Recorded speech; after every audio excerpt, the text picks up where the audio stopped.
Hi, my name is Nikki with a walkthrough of Quetzal by Gigamic Games.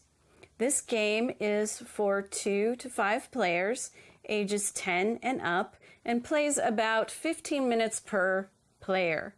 The idea behind this theme of the game is that you are all explorers. You have found an island and you are collecting artifacts and delivering them for victory points at the end of the game.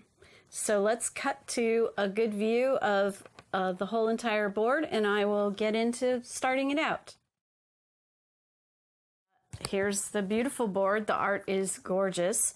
Let's talk about what you're going to start out with as a player in the game. I've got it set up for 5 players. You are going to get a player type like this one I have chosen. And you are also going to get a number of meeples based on the number of players in the game. In this 5-player setup, you will be taking out 2 of the small meeples, which are the team meeples. So I will set these aside for the game example. You are also going to get, as the start player, 4 coins and the start player marker. This is going to change as you go around the board. The second and third player are going to get 5 coins each, and the 4th and 5th player will get 6 coins each. All right, so I'm going to move this off the board. So it is not covering the main player board. And we're going to move on to what the different locations are on the board and what you are trying to collect. You are trying to collect these artifact cards from the different locations. You are also going to go to locations to deliver these sets of artifacts, and you can collect 1, 2, or 3 of a type of artifact and deliver them for the victory points that are shown on the cards. This little area over here is for upgrade tiles, and I will explain those a little more after you understand what the cards and the locations are on the board. Right here is the victory track, and up above is the discovery track.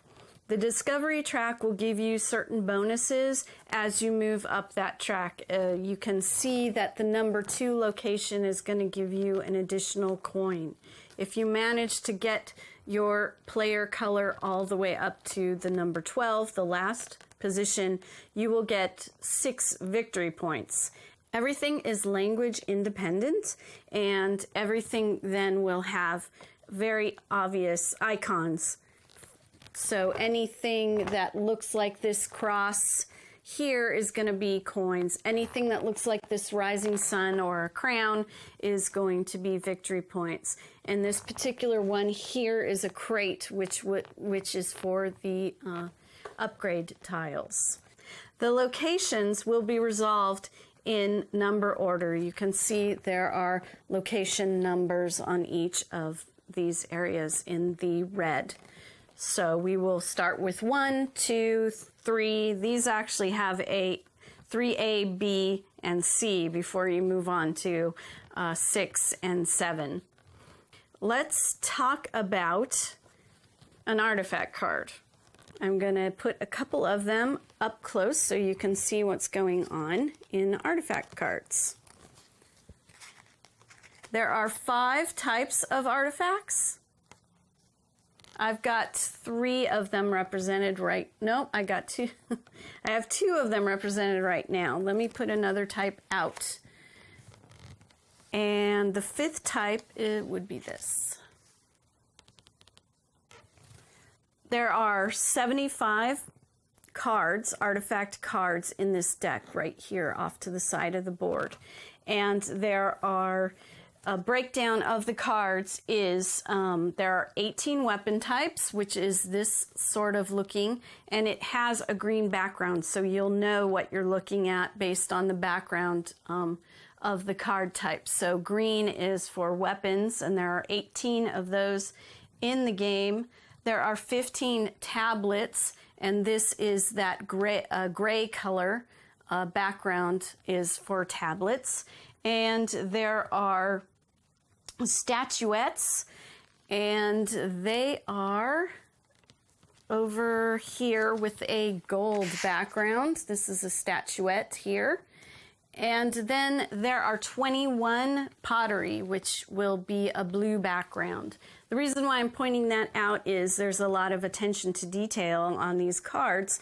And even though a pottery is looks like this, on another card, the pottery could look like this one. So you would want to pay attention to the blue background just so you know what you're collecting. The cards show various icons on them. On the lower bottom, this is your victory points for delivering a certain type of card, of artifact. Some of them, based on the number of cards in the deck, will be more valuable to deliver than others. So things like the mummies here with the brown background are going to be for delivering 1, 3 points, and 6 points for delivering 2 of them, and 10 points for delivering 3 of them. Because there are more weapons in the game, they change in victory points. For delivering 1, you're only going to get 1 victory point, 3 points for delivering 2, and 5 points for delivering 3, and on down the line with the different types of artifacts. Up in the corner is a bonus. Some of the cards have bonuses and some of them don't have a bonus. So here is an example of a tile that does not have a bonus in the upper corner, and this top one does.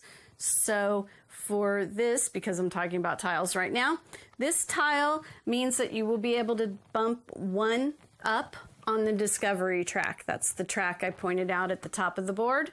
And then if you delivered this one, there's no extra bonus. This particular weapon is going to bump you up 1 on the victory track. And then these mummies are interesting because there's 2 types of bump up. One of them is you will get an additional coin, and the other one, again, is a bump up on the discovery track. So when you are collecting cards to make your sets, you want to pay attention to the point value, of course, but also these little extra bonuses up at the top of the card. Let me move these off of the blue screen, and I will place them back in the locations, probably ending up with a different mix, but that is okay. And that was an extra. Okay.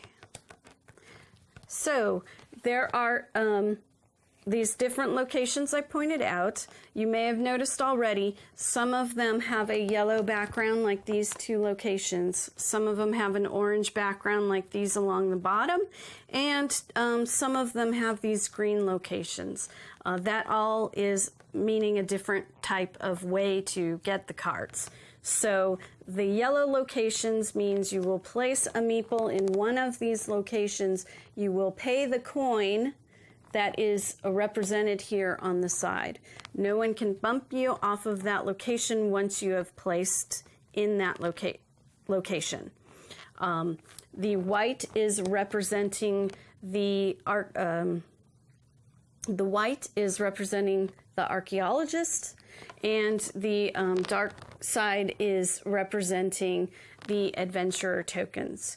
Anytime you come across a meeple that has the 2 colors on it, that means it's wild, and you can choose which adventurer or archaeologist you want to put on that location. So those are for those locations. They will be resolved in number order. So of course, if you want to be able to pick from the artifacts first, you are going to pay 5 coins for that privilege. The last, if you place in the last, you're going to only pay 1 coin for that. The orange are bidding locations. That means that you are going to do just that, bid for that location. If I was the purple player and I wanted to go for this location because this is a set, which would be really great to collect 2 right out, I would put either an adventurer or an archaeologist in that location. I've chosen 2. I don't think anybody else is going to be able to bump me off of that track. Of course, somebody would, most likely if it works for them as well. And they would have to bid not only 1 extra meeple, but they would have to follow your archaeologists. So they would bump you off of the track with archaeologists only. They couldn't bump you off the track with adventurers. So if yellow came in here, they'd bump off the track. You do not lose those meeples that got bumped off the track. You will be allowed to place them during this round, so they are not lost to you. That's one of the things that makes this more of a family-friendly game, is that you don't lose your meeples in a bidding war. You can place them somewhere else. So that's all of what the orange means. These 2 green locations have the infinity marker on them, and the meeple in it is blue. That means you can place any meeple type, any number of times, any players. So that it's not if the red player places here, the blue player can go ahead and place here too. It also means that if the red player places 1 meeple here, goes around the board, the red places somewhere else, goes around the board, the red player could come back to this location and place a second meeple there if they want to. You will take that action right away in the brown areas when you place in these 2 green areas. This green area actually is going to charge you 2 coins for going into that location. But again, because it's the green background, it's a free location, meaning free to as many meeples as you want to place in that location. But you will have to pay in this particular area every time you place a meeple in that location. Okay, so that is all of what the color means on these locations. The iconography on these locations is pretty simple. This clear outline looking of a card means a face-up card. You will draft 2 face-up cards from this array.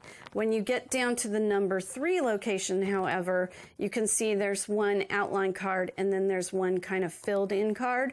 That will mean you are drafting 1 face-up, and then you are going to draw blindly from the top of the deck the second card that you are going to want to get. Hopefully it matches when you're making your sets. Let's see here. The other locations, it starts to become more clear and easy once you know all of the symbols. This one is, all of these, you will draft both of the cards, and then there's a little bit of a difference. This one will get you a coin, this one will get you up on the discovery track, and this one will give you a victory point in that location. And then these here are for the upgrades only. So you would resolve this in order and take the upgrade. So let's get into upgrades and your player board, because they both work together. These are the upgrades. There's a bunch of different types. I pulled out some extra ones to show off too. Some of them affect your meeples. Some of them affect getting money. Some of them affect what you are delivering and how many you can deliver, and maybe giving you extra coins or extra victory points for that. So I'm going to move my yellow player over here, you can see that there are two little notch cutouts. That means that there is space on your player board to have two of these in play. You choose to play them, they stay in play, you use them how you wish throughout the game. But you only, again, have space for two of them. So if on multiple turns I had collected both of these two tiles, I could use their effect. This particular one at the bottom is showing I can re-roll my meeples. So I'll explain what rolling meeples does a little later. I like to save that for last because it's the most exciting part of the game. You will roll two of your meeples if you don't like the roll that you had originally rolled with. This top one is to be able to deliver an extra artifact. That means that in this location here, you can deliver 3 artifacts. On the boat, you can deliver 6 artifacts, but if you have this tile, you will be able to deliver an extra artifact. If you manage to get another tile, you would choose one of these two to bump and discard. So let's just discard that one, and you would put the new one that you collected. This is the interesting part. There is not a discard pile that everybody throws their discarded piles into. What you do is you move it to this side of your player board with this big red X. And the reason why you do that is some of the tiles have bonus points that you are going to add up at the end of the game. So this one has 3 bonus points. So as you collect and bump tiles, you are going to save them. Even if they don't have bonus points on them, you just stack them up on that side of your board and you will add them up at the end of the game for even more extra points. This particular tile has a 1 victory point on it for the end of the game, but it's also indicating that when you deliver this certain type, this happens to be the pots, you will gain 1 extra coin for that and 3 more victory points, in addition to what the card is showing you for victory points on that. This tile here I want to show because it already has an X on it. That means that you will, if you choose that one, you are taking that immediate bonus. This is 5 coins. And it immediately goes to this side of your board because it does have the red X on it. And you do, of course, even though it's a one-time take it immediately, you want to save it because it has 1 additional victory point on it for the end of the game. Excuse me. I'll move these off the board. And just to show this interesting tile here, that tile is for a mix instead of a set. You will gain 4 additional victory points for delivering a mix. And let me move all of this off of the blue screen.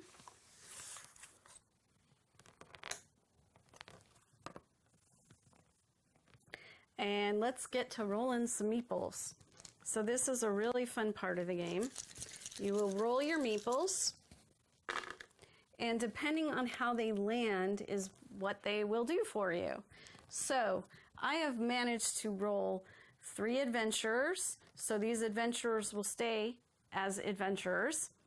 I have rolled 1 meeple standing on its feet. This means I gain immediately a coin for that, and this meeple will be a wild, which is referring to the locations that show both colors of the meeple sides.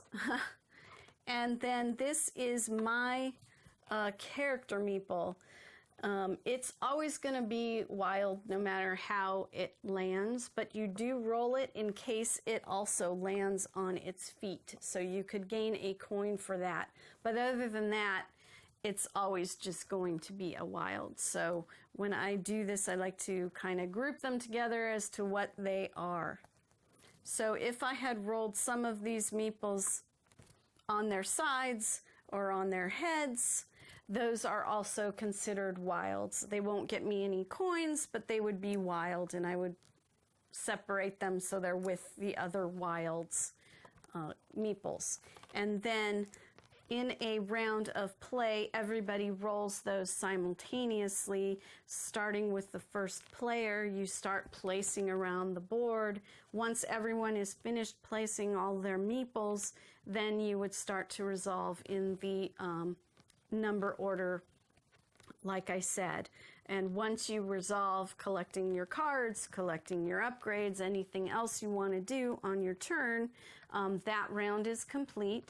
Any cards that had been taken will, you will just refill the empty spaces. So I would refill these empty spaces with some more artifacts, and I would move the track up to round 2, which is this cute little airplane. So this is how you can keep track of what round you are on. And then we would start over again, rolling dice, rolling your meeples and placing. And that is really the whole entire game. There is some things that change when you are playing with 3 players and some things that change when you are playing with 2 players. In a 3-player, you would cover up one of the 2 boat locations and just play with one of them. In a 2-player game, you would also cover up the camp one of the upgrade locations, so you would only be drawing from 2. And we have another little tile here that covers up one of the tile spaces. So you would be choosing from 2 tiles instead of 3 in a 2-player game. And there's also a set of cards for the 2-player game. So I think it's got a lot of flexibility for number of players and how the board can work for that. And that is the whole game. I hope you enjoyed this walkthrough of Quetzal. Thank you.